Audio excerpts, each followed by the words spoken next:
Good morning. Hey, today I want to take a moment. We're still in Stewardship Month and running from missions and stewardship to I Love My Church, and ending up with our I Love My Church banquet, February 14th, Friday night. Hope you got a ticket to come, and just a donation to the for the meal. And we want you to be a part of it, and it'll be a good night. But just in general, there's like I think tonight, just a little bookmark to stick in your Bible somewhere.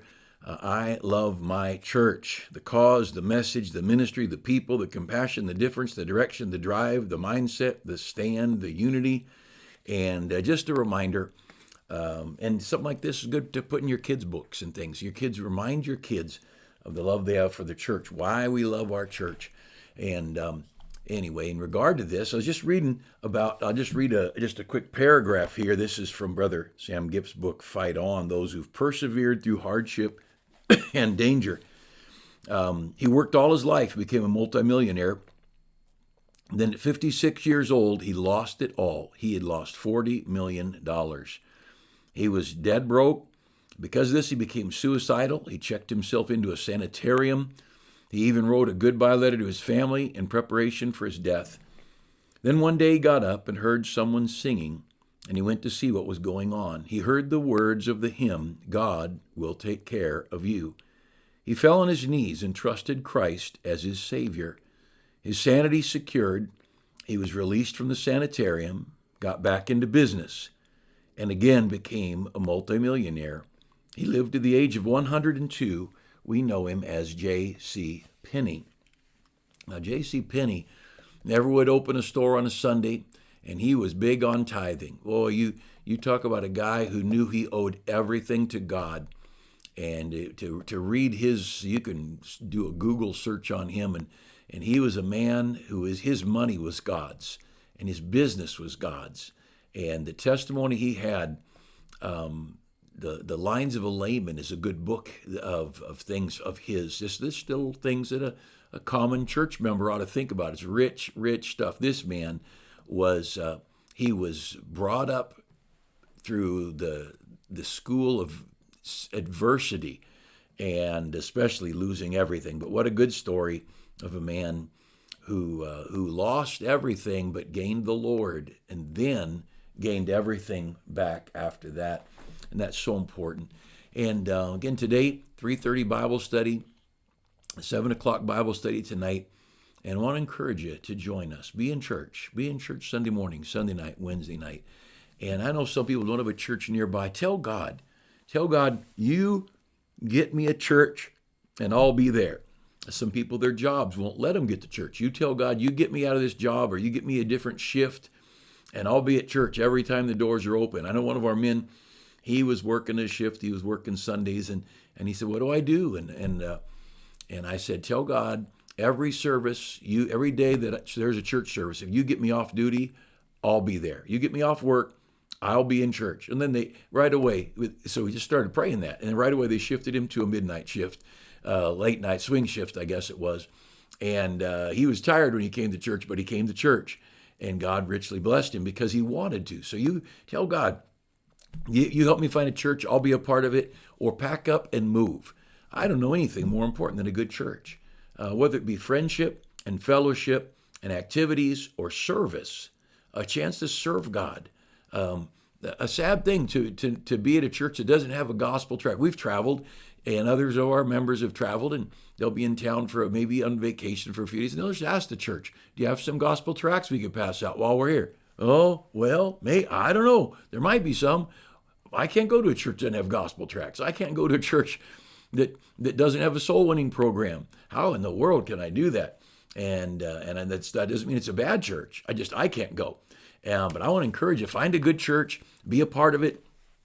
And if you don't have one, pack up and move. God will take care of you. Just like Penny, God will take care of you. Do you say, "Well, how would I ever do it?" I don't know. How do any of us do it? We live in California. How do we do it? The taxes and the inflation and the regulation, it's a mess. California's a wreck. But we've got the same God as people do in Tennessee and Missouri and Florida. God is still big. And And do we trust our government and our job to take care of us, or do we trust God to take care of us? If we trust God, then you can live anywhere, and choose the place you live for God and His glory, and not for ease, because it's not easy anywhere. You got the world, the flesh, and the devil after you. It's not going to be easy. And then you start getting older, and you find out that enemy of the flesh might be your worst enemy.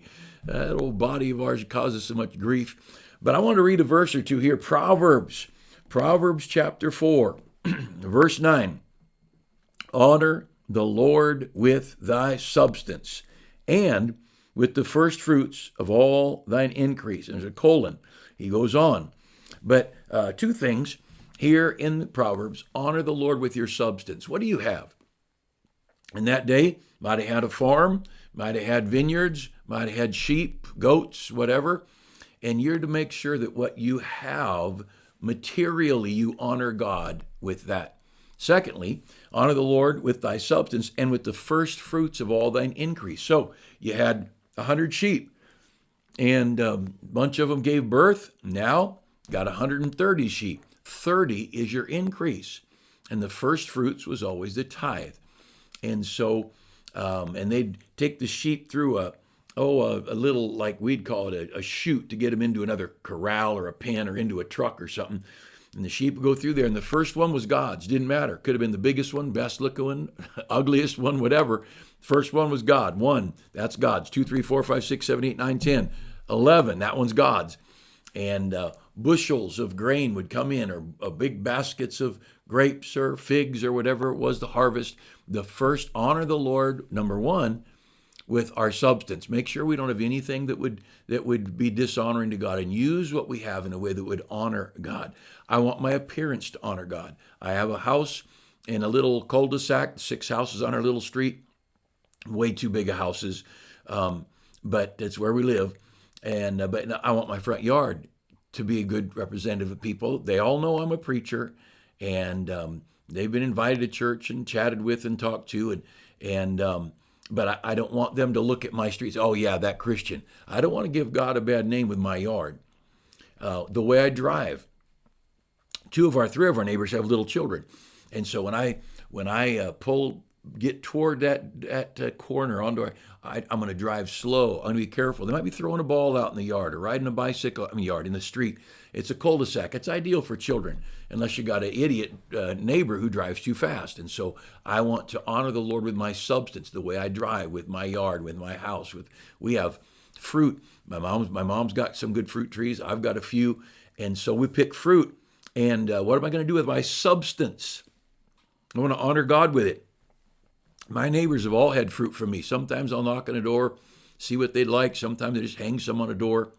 But to honor God with our substance, take what we have and make sure that what happens with what we have makes God happy.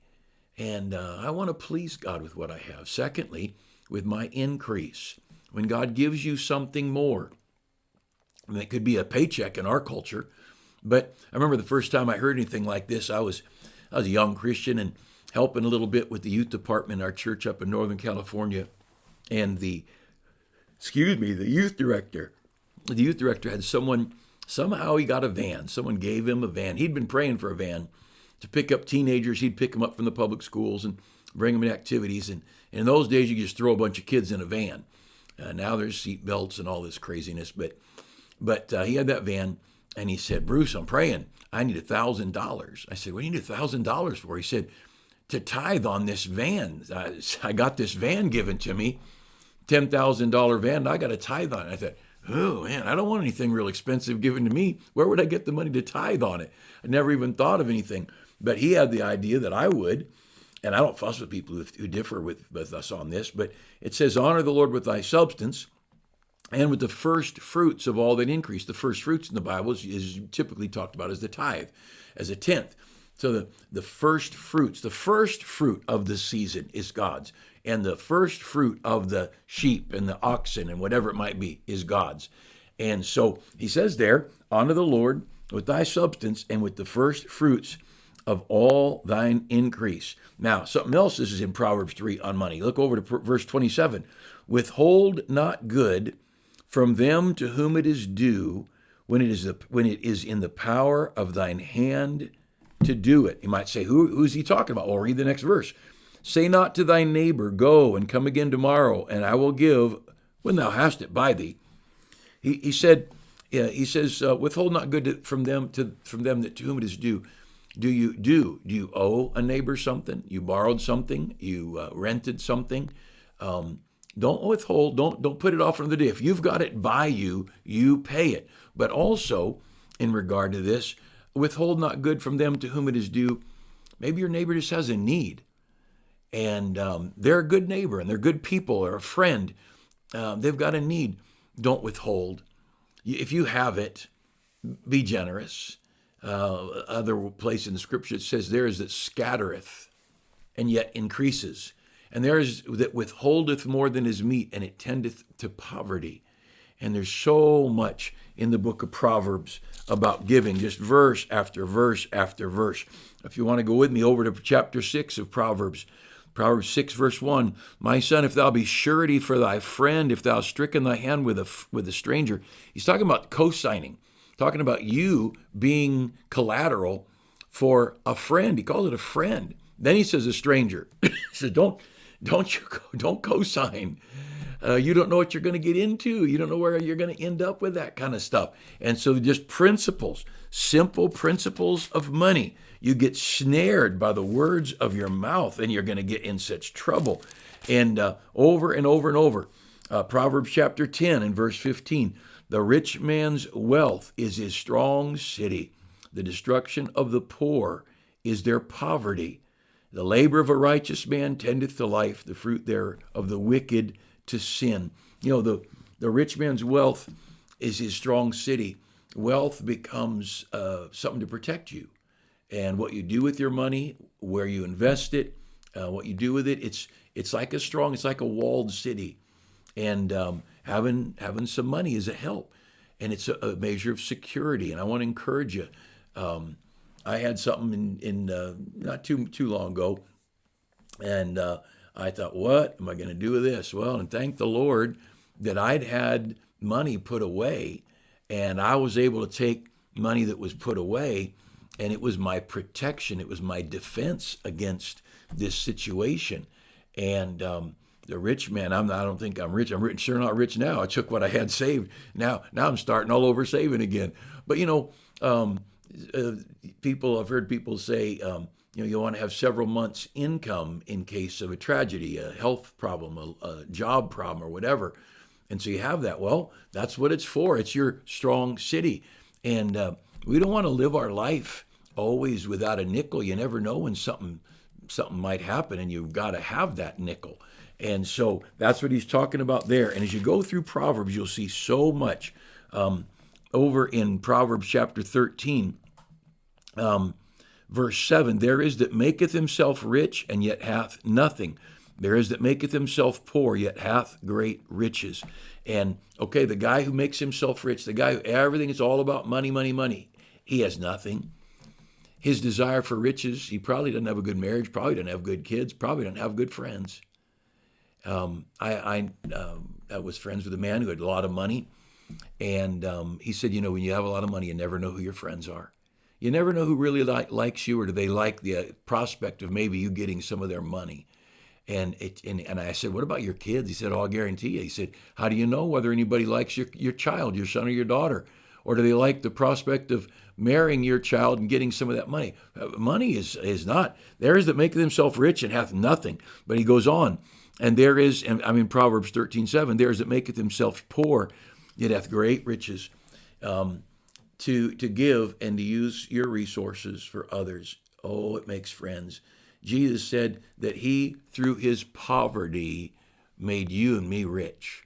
And there's so much in the Bible about giving and about wise use of money and the hoarding of money and this piling up of great amounts of cash. There's no glory in that. It's the using of the money that's wonderful.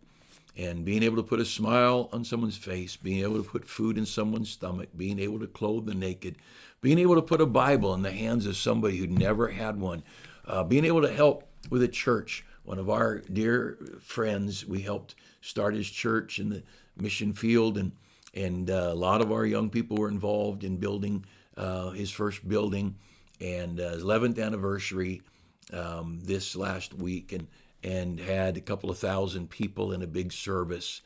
And well, I'm glad for every dollar we've sent to help him. And a lot of churches, of course, support these missionaries, but I'm glad we've been able to be a part of it.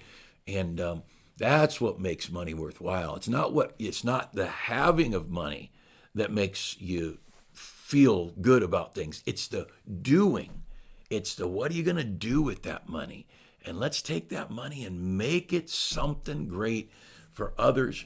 And so all of our money is a tool. Like this microphone, like this desk, like this office, it's just a tool. If I can't use it for others, throw it away, get rid of it. And let's let the stuff we have honor the Lord with your substance. What you have ought to honor and glorify God. And then we ought to honor him with the first fruits of all our increase. Hey, hope you have a great day. Pray for your country. Pray for our president and the leaders. Pray for our governor. He's a mess. He sure needs prayer. Pray for our state. Pray for our church. Pray for your family. Take time to pray, would you? Take time to just let God know how wonderful he is, and tell him you're looking forward to seeing him. I'm hoping we see him soon.